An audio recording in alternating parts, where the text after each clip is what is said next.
മൂന്നാം ഊഴത്തിലെ മോദി പാർലമെന്റിലേക്ക് എത്തി ആദ്യ സമ്മേളനം നടത്തുമ്പോൾ അവിടെ കാല് പിടിക്കുകയാണ് സത്യത്തിൽ മോദി. വെറുതെ പറയുന്നതൊന്നുമല്ല.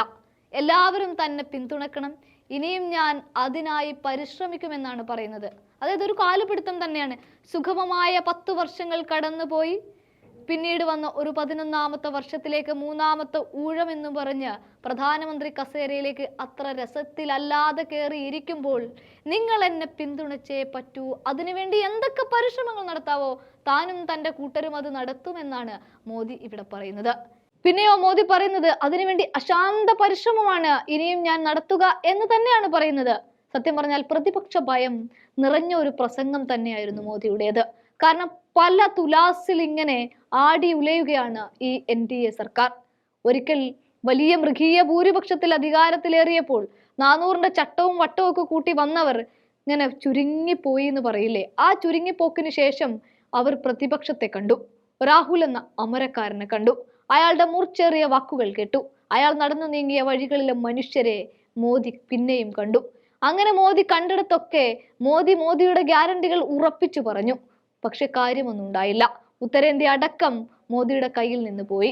ഇതുകൊണ്ട് തന്നെയാണ് പ്രതിപക്ഷത്തെ ഭയക്കുന്ന തരത്തിലുള്ള ഒരു പ്രസംഗം പോലും മോദിയിൽ നിന്നുണ്ടായത്.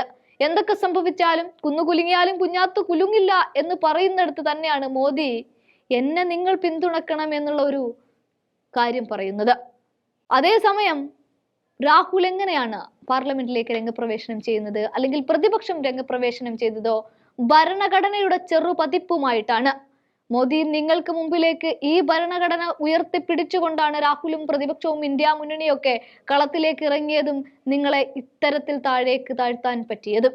അപ്പോൾ പിന്നെ വീണ്ടും ഇതേ ചെറുപതിപ്പുമായിട്ട് പ്രതിപക്ഷ എംപിമാർ ഇന്ന് ലോക്സഭയിലേക്ക് എത്തുമ്പോൾ, അതും ഗാന്ധി പ്രതിമ നേരത്തെ ഉണ്ടായിരുന്ന സ്ഥലത്ത് നിന്ന് മാർച്ചായിട്ടാണ് കോൺഗ്രസ് എംപിമാർ പാർലമെന്റിലേക്ക് വന്നത്. അവിടെ പ്രതിപക്ഷത്തെ എങ്ങനെ ഭയക്കാതിരിക്കും മോദി? പ്രധാനമന്ത്രിയുടെ സത്യപ്രതിജ്ഞയ്ക്കിടെ പ്രതിപക്ഷം ഭരണഘടന ഉയർത്തുകയും ചെയ്തു എന്നുള്ളതാണ്. ഇതാണ് ഈ രാജ്യത്തിന്റെ ഭരണഘടന, ഇതിൽ അധിഷ്ഠിതമായിരിക്കണം നിങ്ങളുടെ ഭരണം എന്ന് സൂചിപ്പിക്കുന്ന തരത്തിലായിരുന്നു ആ ഉയർത്തിപ്പിടിക്കൽ. ബാക്കി പാർലമെന്റിൽ കാണാമെന്നാണ് കഴിഞ്ഞ ദിവസം നീറ്റ് വിഷയവുമായി ബന്ധപ്പെട്ടൊക്കെ രാഹുൽ ഗാന്ധി എടുത്തുയർത്തി പറഞ്ഞത്. അതിനൊക്കെ ശേഷമാണ് ഈ ഭരണഘടന ഉയർത്തൽ. ജനങ്ങൾക്കായി ആത്മാർത്ഥമായി പ്രവർത്തിക്കുമെന്നും ഈ യാത്രയെ എല്ലാവരെയും ഒരുമിച്ച് നയിക്കുമെന്നും ഒക്കെ മോദി പറഞ്ഞതിന് ശേഷം പറയുന്ന ഒരു കാര്യമുണ്ട്. പ്രതിപക്ഷവും സാധാരണ ജനങ്ങൾക്കായി പ്രവർത്തിക്കുമെന്ന് വിശ്വസിക്കുമെന്നും പാർലമെന്റിന്റെ മാന്യത പ്രതിപക്ഷം പാലിക്കുമെന്നുമാണ് പ്രതീക്ഷയെന്നും പറഞ്ഞ മോദി തന്റെ പ്രസംഗത്തിനിടെ അടിയന്തരാവസ്ഥാ കാലത്തെ കൂടി ഒരു ഓർമ്മപ്പെടുത്തൽ ഓർമ്മിപ്പിച്ചു, ഈ ജൂൺ 25-നെ മുൻനിർത്തിക്കൊണ്ട്. പക്ഷെ അതൊന്നും കൂസലുള്ള കാര്യമല്ല.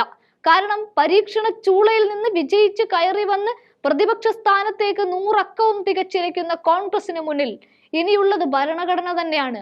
അതിങ്ങനെ ഉയർത്തിപ്പിടിക്കുമ്പോൾ മോദി പേടിച്ചു പോവുക തന്നെ ചെയ്യും.